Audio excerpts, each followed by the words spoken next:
À 95 ans, Robert Wagner brise enfin le silence sur le mystère qui le hante depuis plus de 40 ans. Pendant des années, fans et enquêteurs se sont interrogés sur ce qui s'est réellement passé la nuit où Natalie Wood s'est tragiquement noyée au large de l'île de Catalina. Était-ce simplement un terrible accident ou bien quelque chose de plus sombre? Connu comme l'un des acteurs les plus charmants d'Hollywood, la vie de Wagner a été remplie de gloire, d'histoires d'amour médiatisées et d'un amour durable. Mais c'est l'ombre de la mort de Nathalie qui ne l'a jamais quitté. Aujourd'hui, après des années de rumeurs et d'enquêtes rouvertes, Wagner est prêt à révéler ce que beaucoup soupçonnaient depuis longtemps. Restez avec nous alors que nous plongeons dans les vérités cachées, l'amour, la perte et la confession qui pourrait tout changer sur ce que nous pensions savoir. La mort mystérieuse dans les eaux de Catalina. Pendant le week-end de Thanksgiving, en 1981, Robert Wagner et sa femme Natalie Wood, leur ami et co-vedette Christopher Walken, ainsi que le capitaine du yacht Dennis Davern, partirent pour une courte croisière à bord du Splendor vers l'île Santa Catalina, au large de la Californie. Ce qui devait être une escapade relaxante se transforma en tragédie, une tragédie qui hanterait Hollywood pendant des décennies. Ce week-end marqua la fin de la vie de Natalie Wood, dans des circonstances qui restent enveloppées de mystère. Dans la nuit du 28 novembre, après une journée passée à boire et à profiter de la mer, l'ambiance sur le yacht devint silencieuse à mesure que la nuit avançait. Les invités se retirèrent un à un dans leur cabine. Mais à un moment durant la nuit, Natalie Wood disparut. Aux premières heures du 29 novembre, Robert Wagner se rendit compte que sa femme n'était plus à bord. Une fouille du bateau révéla que le petit canot, le Prince Valiant, manquait également. Il n'y avait aucun signe de Nathalie. À 7h45 du matin, le corps de Natalie Wood fut retrouvé flottant face contre l'eau glacée, à environ 1 mile du yacht. Elle portait une chemise de nuit, des chaussettes et une parka épaisse. Non loin de là, le canot disparu fut découvert, échoué et à la dérive. La cause officielle du décès fut classée comme une noyade accidentelle combinée à une hypothermie. La théorie avancée était que Nathalie, ayant peut-être remarqué que le canot s'était détaché, aurait tenté de le sécuriser et serait accidentellement tombée à l'eau. La nuit était humide, le pont glissant et la mer impitoyable. Mais les détails de ces derniers instants restent flous. Comment et pourquoi elle s'est retrouvée dans l'eau est une question qui persiste encore. Natalie Wood, connue pour sa peur profonde des eaux sombres et son incapacité à nager, fut retrouvée loin de la sécurité du yacht, perdue dans l'obscurité silencieuse de la nuit pacifique. Des décennies de questions et de doutes. Lorsque le corps sans vie de Natalie Wood fut retrouvé flottant au large de l'île de Catalina, l'explication initiale semblait tragiquement simple. Une noyade accidentelle. Pourtant, ce qui s'est réellement passé cette nuit-là a alimenté des décennies de spéculations, de témoignages contradictoires et d'enquêtes rouvertes. Comme Wagner l'a admis plus tard, lui et Nathalie s'étaient disputés ce soir-là. La source de la tension, selon Wagner, était sa carrière. Plus précisément, Walken l'encourageait à se concentrer davantage sur le métier d'actrice. Wagner, protecteur et peut-être se sentant écarté, n'aimait pas la tournure que prenait la conversation. Les esprits se sont échauffés, et Wagner a brisé une bouteille de vin sous l'effet de la frustration. Après la dispute, Walken serait allé se coucher. Nathalie aussi aurait regagné sa cabine. Wagner est resté éveillé avec Davern un moment, puis est allé voir sa femme. Mais lorsqu'il est entré dans sa cabine, elle n'y était pas. Plus inquiétant encore, le canot Prince Valiant avait disparu. La panique s'est installée. Wagner fouilla le bateau, mais ne trouva aucune trace de Nathalie. À 7h45 du matin, le 29 novembre 1981, un hélicoptère repéra son corps flottant dans les eaux glacées, à environ 1 mile du yacht. Elle portait une chemise de nuit, des chaussettes et une parka. Le canot fut retrouvé à proximité, échoué. L'enquête initiale conclut à un accident. Plus précisément, une noyade accidentelle combinée à une hypothermie. Le médecin légiste nota que Nathalie avait un taux d'alcoolémie de 0,14, ainsi que des traces d'antalgiques et de médicaments contre le mal de mer. La théorie avancée était qu'elle avait tenté de sécuriser le canot détaché et était tombée à l'eau. À l'époque, Wagner, Walken et Davern dirent tous aux autorités la même chose. Nathalie avait dû quitter seule le yacht pour rejoindre la côte. Cela semblait être un tragique accident, et pendant un temps, tout le monde y crut. Mais au fil des années, les doutes grandirent. En 2011, 30 ans après sa mort, Dennis Davern révéla une nouvelle version des faits. Il admit avoir menti à la police lors de l'enquête initiale. Selon Davern, Wagner et Wood avaient eu une violente dispute cette nuit-là, déclenchée par la jalousie de Wagner face au comportement de Nathalie avec Walken. Il affirma qu'après la disparition de Nathalie, Wagner l'avait empêché d'allumer les projecteurs ou de contacter immédiatement les autorités. Davern croyait désormais que Wagner était responsable de la mort de Nathalie et avait tenté de le dissimuler. Ces révélations poussèrent le bureau du shérif du comté de Los Angeles à rouvrir l'affaire. En 2012, le bureau du coroner modifia le certificat de décès de Nathalie Wood, changeant la cause du décès de noyade accidentelle à noyade et autres facteurs indéterminés. Le rapport suggérait que certaines ecchymoses trouvées sur le corps de Nathalie pourraient être survenues avant qu'elle ne tombe à l'eau. Pour Wagner, ces développements furent dévastateurs. Son nom, autrefois associé au charme et au succès, était désormais lié au soupçon. En 2018, la police le désigna comme une « personne d'intérêt » dans l'affaire, bien qu'elle n'aille pas jusqu'à le qualifier de suspect. C'est suffisamment suspect pour nous faire penser qu'il s'est passé quelque chose, déclara un détective, soulignant les incohérences dans les récits de Wagner au fil des années. Wagner nia toujours toute implication. Dans ses mémoires publiés en 2008, Pieces of My Heart, il admit s'être disputé avec Nathalie, mais affirma n'avoir rien à voir avec sa mort. « J'ai perdu une femme magnifique que j'aimais de tout mon cœur », écrivit-il, décrivant cette nuit comme la plus douloureuse de sa vie. Il se souvenait avoir craint qu'elle ait pris le canot après leur dispute, mais avoir vite rejeté cette idée, sachant combien elle avait peur des eaux sombres. Malgré les soupçons croissants, Wagner ne fut jamais inculpé d'aucun crime. Il coopéra avec les enquêteurs et exprima son soutien à la recherche de la vérité. Mais l'ombre qui pesait sur lui ne s'est jamais dissipée. L'opinion publique resta divisée. Certains croyaient en son innocence, tandis que d'autres, dont la sœur de Nathalie, Lana et Davern, affirmaient qu'il en savait plus qu'il ne le laissait entendre. La vie de Wagner après la mort de Nathalie fut un mélange de résilience et de défis silencieux. Il épousa l'actrice Jill St. John, en 1990, reconstruisit sa carrière et connut un regain de popularité avec des rôles dans Austin Powers et Mon oncle Charlie.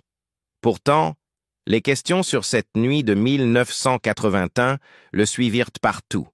Ses filles, en particulier Natasha Gregson Wagner, l'enfant que Nathalie avait eu d'une précédente relation et que Wagner avait élevé, le soutinrent. R.J. était l'amour de sa vie, déclara Natasha dans le documentaire de 2020 Nathalie Wood, What Remains Behind, défendant Wagner contre les accusations qui le poursuivaient depuis si longtemps. Mais pour d'autres, le mystère restait entier. Les ecchymoses sur le corps de Nathalie, les témoignages contradictoires, les témoins affirmant avoir entendu une femme crier à l'aide, tout cela pointait vers une nuit bien plus complexe qu'un simple accident. En 2022, les enquêteurs reconnurent avoir épuisé toutes les pistes. Le lieutenant Hugo Renaga du bureau du shérif du comté de Los Angeles annonça que l'affaire resterait ouverte, mais qu'il n'y avait plus rien à poursuivre. Pour Wagner, désormais nonagénaire, le dernier mot semblait être le silence, une histoire d'amour marquée par la gloire et la tragédie. Peu de romances dans l'histoire d'Hollywood ont captivé l'attention du public autant que celle de Robert Wagner et Natalie Wood. Leur relation, qui s'est étendue sur plus de 2 décennies, fut remplie d'amour, de séparation, de réconciliation et finalement de tragédie. C'était une union qui semblait destinée dès le départ, une alliance glamour entre 2 des stars les plus admirées de l'industrie. Pourtant, derrière cette façade étincelante, se cachait un amour tumultueux, marqué par des insécurités, le regard constant du public et de profondes blessures émotionnelles. Natalie Wood, née Natasha Zakharenko de parents immigrés russes, fut propulsée dans le monde du spectacle dès sa naissance. Sa mère, ancienne danseuse ambitieuse, guida Nathalie vers la comédie dès l'âge tendre de 4 ans. À l'adolescence, Nathalie était déjà l'une des actrices les plus aimées d'Amérique, passant sans effort du statut d'enfant star à celui d'idole adolescente. Ses rôles d'adulte, dans La fureur de vivre et La fièvre dans le sang, la consacrèrent comme une actrice sérieuse, respectée pour sa profondeur émotionnelle et sa présence à l'écran. Robert Wagner, surnommé RJ par ses amis et collègues, venait d'un milieu différent, mais partageait les mêmes rêves. Avec sa mâchoire carrée, ses traits classiques et son charisme naturel, Wagner signa avec 20e siècle Fox au début des années 50 et attira rapidement l'attention comme jeune acteur prometteur. Bien qu'il n'ait jamais atteint la reconnaissance critique de certains de ses pairs, Wagner se bâtit une carrière solide, surtout à la télévision plus tard dans sa vie. Leurs chemins se croisèrent pour la première fois au milieu des années 1950. Nathalie, encore adolescente, avait déjà remarqué Wagner. « J'avais 10 ans et il en avait 18 quand je l'ai vu pour la première fois chez 20e siècle Fox », se souvenait-elle dans une interview de 1976. « Je me suis tourné vers ma mère et j'ai dit « Je vais l'épouser ». Cette déclaration prophétique se réalisa quelques années plus tard. En 1956, des dirigeants de studio organisèrent un rendez-vous entre eux, dans le but de créer du battage médiatique autour de leur vedette.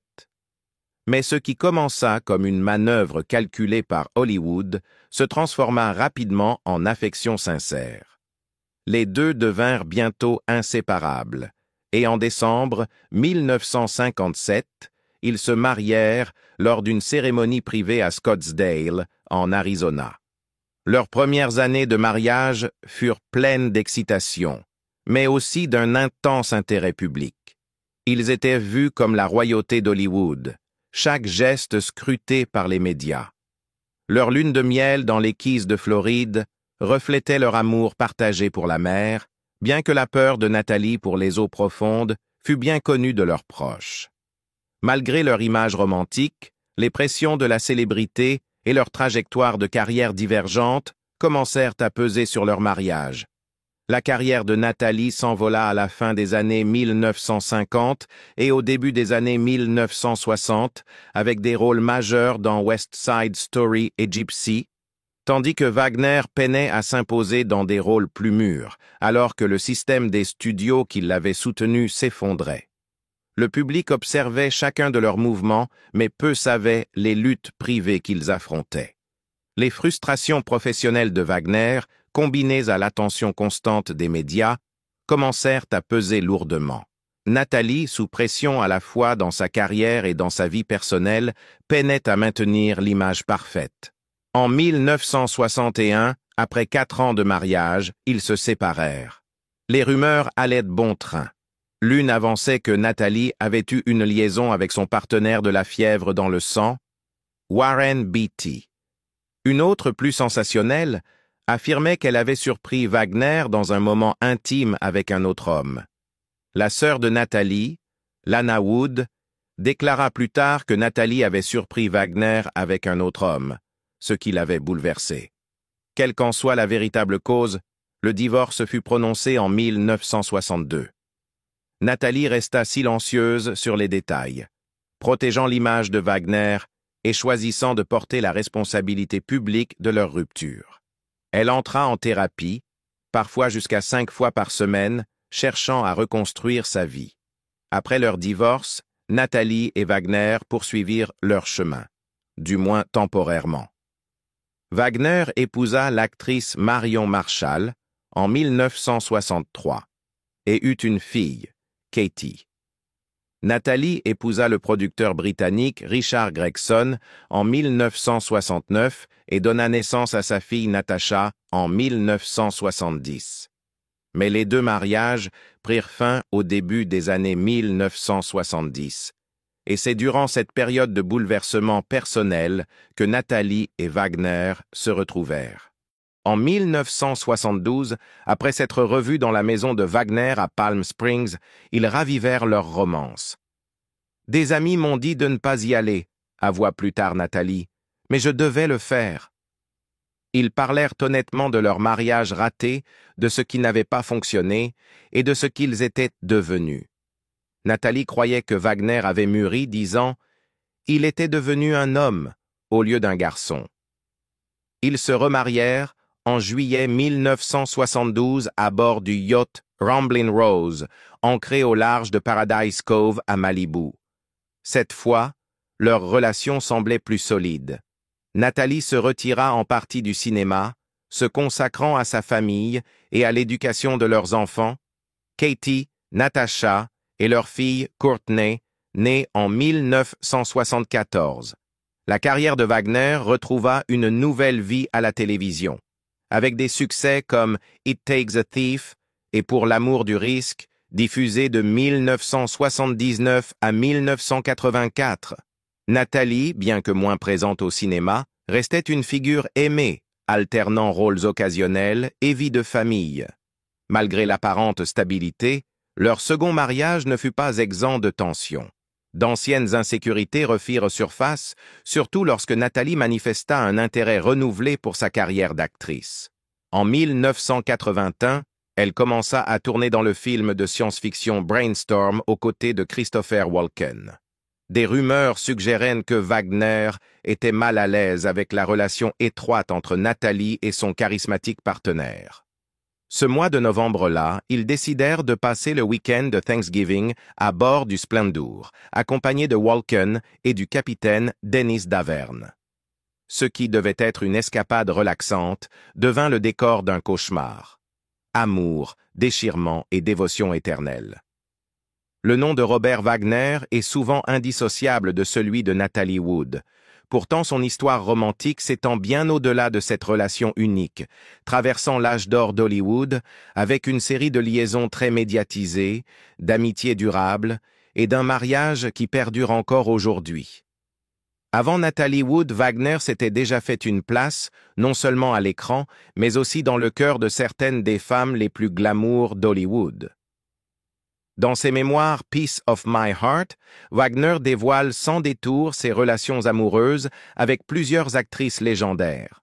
Il a entretenu des relations avec Yvonne de Carlo, Joan Crawford, Elizabeth Taylor, Anita Ekberg, Shirley Ann Field, Laurie Nelson et Joan Collins.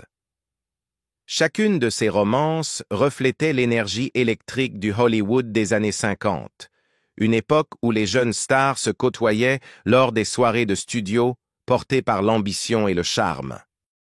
Peut-être la plus significative de ces premières relations fut celle avec Barbara Stanwyck, sa partenaire dans Titanic. Wagner, alors âgé de 22 ans, fut captivé par Stanwyck, déjà star établie, âgée de 45 ans. Leur relation dura 4 ans, menée en secret en raison de leurs 23 ans d'écart et de la crainte que cela nuise à leurs carrières respectives. Wagner a souvent qualifié Stanwyck de son premier grand amour, lui attribuant une influence décisive tant sur sa vie personnelle que sur son identité professionnelle. Grâce à elle, Wagner fut introduit au cercle très fermé des royautés d'Hollywood. Clark Gable, Gary Cooper, Spencer Tracy, et devint partie intégrante de cette élite. Malgré les rumeurs de relations homosexuelles qui ont entouré sa vie, Wagner s'est toujours identifié comme hétérosexuel, rejetant les spéculations sur sa sexualité. Néanmoins, Hollywood, dans les années 50 et 60, était un monde où les secrets étaient jalousement gardés et la vie privée de Wagner fut souvent sujette à fascination et commérage. Après la fin de son premier mariage avec Natalie Wood en 1962, Wagner retrouva l'actrice Marion Marshall alors qu'il travaillait en Europe. Leur amitié se transforma en romance, et après leur retour aux États-Unis, ils se marièrent le 21 juillet 1963 lors d'une cérémonie discrète au tribunal du Bronx. Marshall apporta 2 fils de son précédent mariage avec le réalisateur Stanley Donen dans leur famille recomposée, et en 1964, ils accueillirent une fille, Katie Wagner. Pendant un temps, Wagner sembla apaisé. Sa carrière se dirigea vers la télévision et il connut le succès avec des séries comme It Takes a Thief. Cependant, en 1970, des tensions apparurent dans son mariage avec Marion. Ils se séparèrent en juin et finalisèrent leur divorce le 14 octobre 1971. Peu après, Wagner se fiança avec Tina Sinatra, la fille du légendaire Frank Sinatra. Mais les fiançailles durèrent moins de 2 ans et prirent fin début 1972.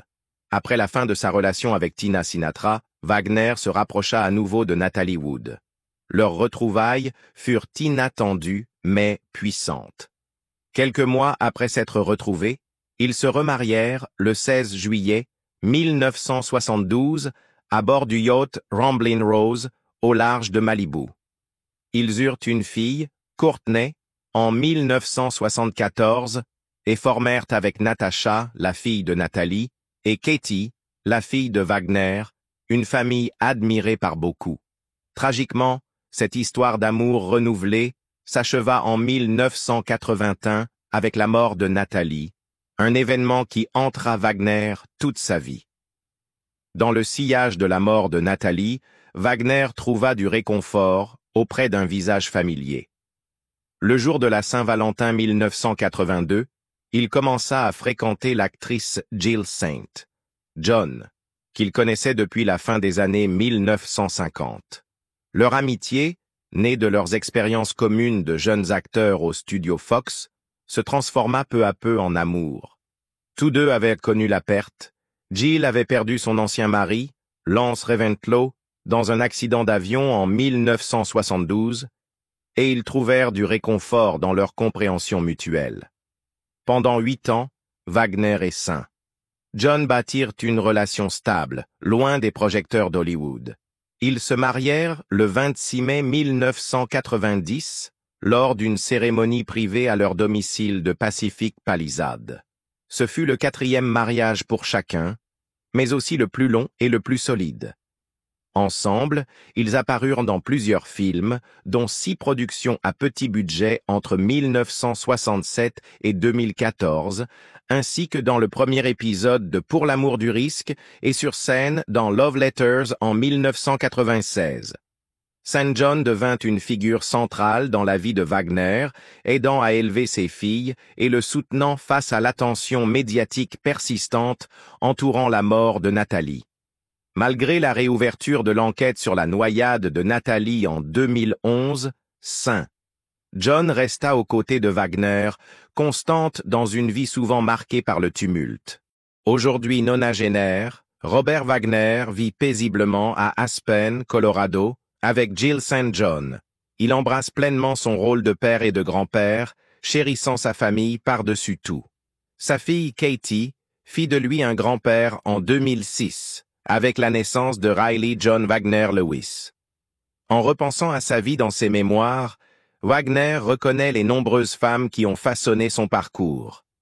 Des premiers amours comme Barbara Stanwyck à son partenariat durable avec Jill, sa vie amoureuse raconte une histoire non seulement de glamour hollywoodien, mais aussi de croissance personnelle, de perte et de résilience.